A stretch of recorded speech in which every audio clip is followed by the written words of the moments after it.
clothes and they all know. But it sticks to your clothes after all. But it sticks to your clothes and they all know.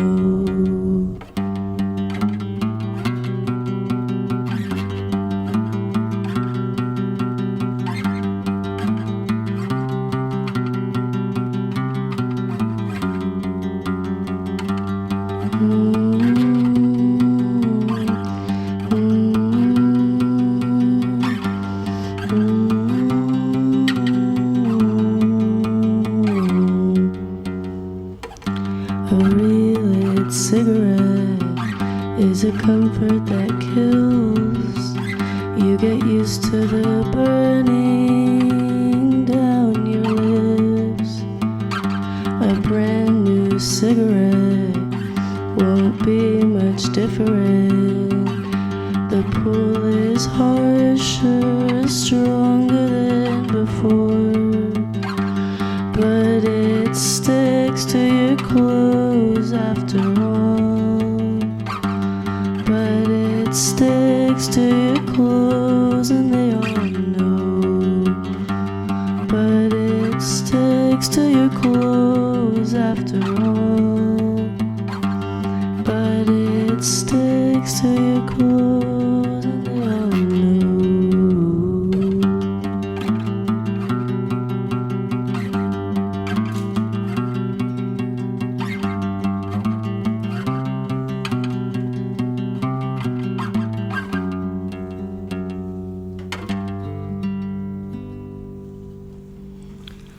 Okay. Forgive my mistakes. But anyway, the next song is going to be Heart-Shaped Spill. This song is a nice one, I think, question mark. I wrote it about somebody that I don't really like, but I tried to keep it nice. So yeah, you guys tell me what you think.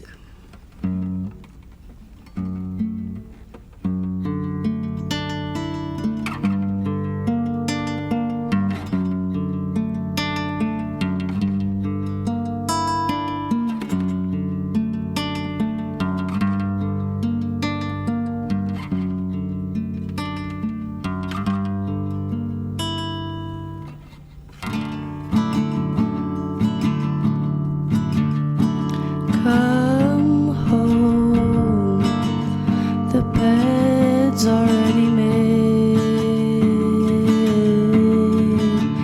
There's no mess for us to clean up today. Sit still, strong against my will.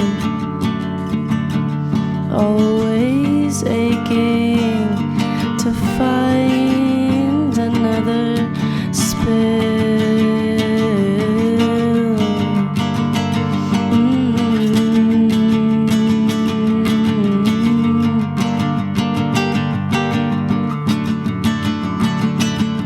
Looks like I was just a kiss.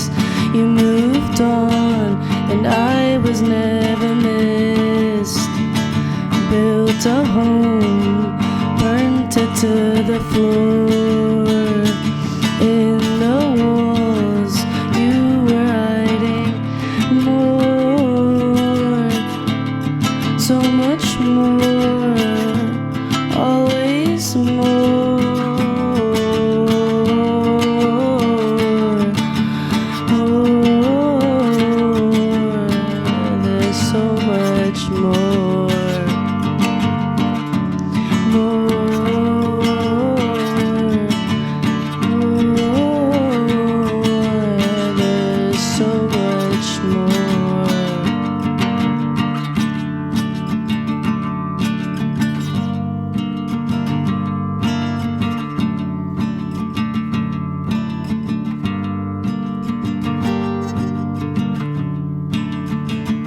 It's all gone, all that was wrong.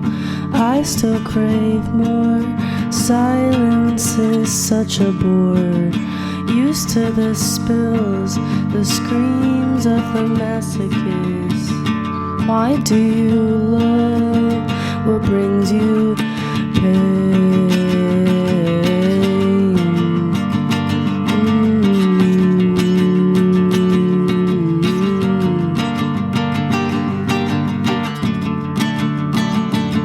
Looks like I was just a kiss. You moved on and I was never missed. Built a home, burnt it to the floor. In the walls you were hiding more. So much more, so much more.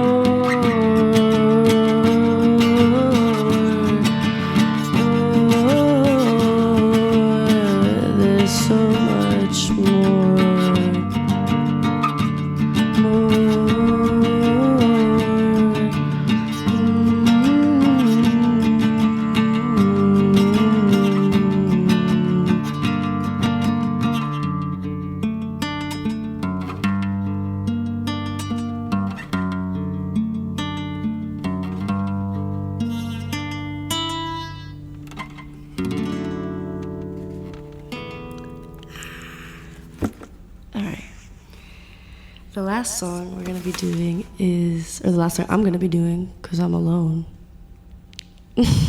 is the song called What I Do. And this song is, again, surprise, surprise, written about love, because I'm a hopeless romantic. But this one is about a crush. So this is about what you do to get somebody to love you back.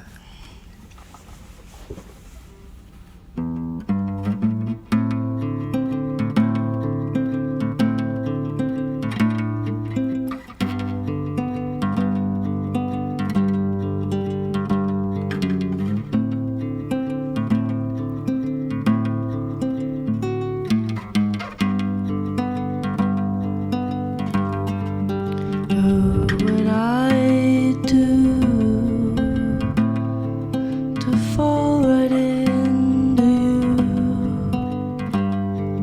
split my soul in two, and share some with you. Oh, what I do to hold you by the hand, giggle like a child. Please just stay a while.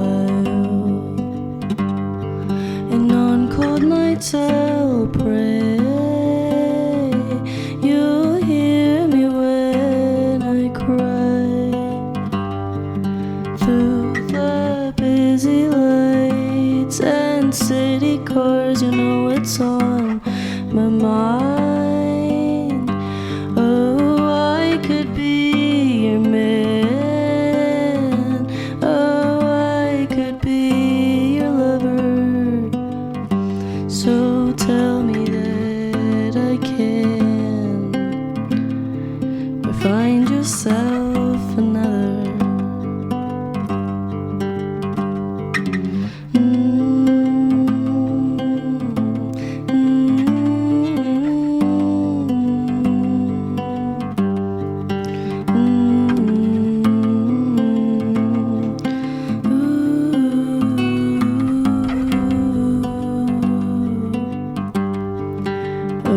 What I do to fall in love with you,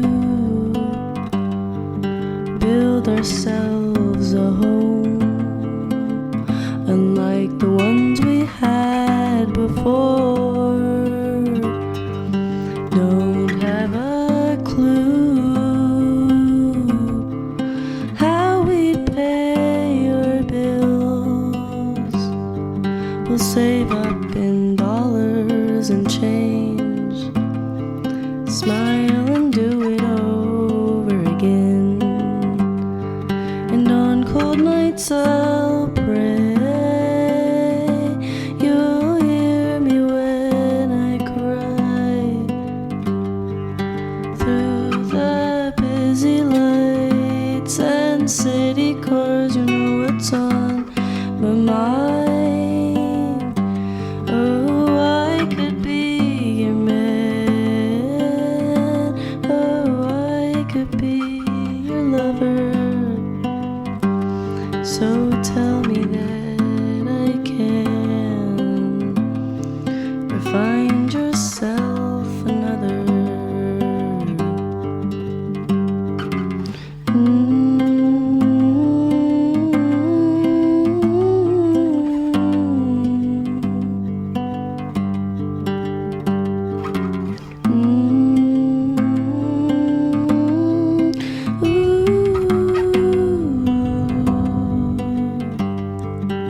all I have for you guys today. Thank you guys so much for listening to me. And if you're meeting me for the first time, nice to meet you. And thank you for sitting through this. All right.